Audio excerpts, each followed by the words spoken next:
मसीह यीशु में आप सबकी सलामती हो। आज हम बाइबल मुक़द्दस में से सीखेंगे अहद अतीक में से दाऊद नबी के मज़मूर में से ज़बूर 32। मुबारक है वो जिसकी खता बख्शी गई और जिसका गुनाह ढांका गया। मुबारक है वो आदमी जिसकी बदकारी को खुदावंद हिसाब में नहीं लाता और जिसके दिल में मकड़ नहीं।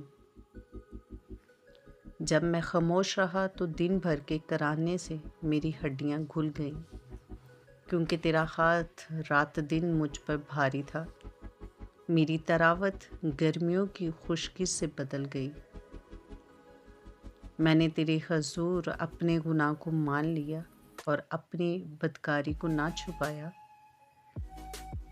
मैंने कहा, मैं खुदावंद के हजूर अपनी खताओं का इकरार करूँगा, और तूने मेरे गुनाह की बदी को माफ़ किया। इसीलिए हर दीनदार तुझसे ऐसे वक्त में दुआ करे जब तू मिल सकता है। यकीनन जब सैलाब आए तो उस तक नहीं पहुँचेगा। तू मेरे छुपने की जगह है। तू मुझे दुख से बचाए रखेगा। तू मुझे रिहाई के नगमों से घेर लेगा।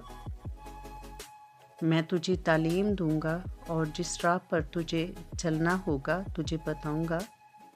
मैं तुझे सलाह दूंगा, मेरी नज़र तुझ पर होगी।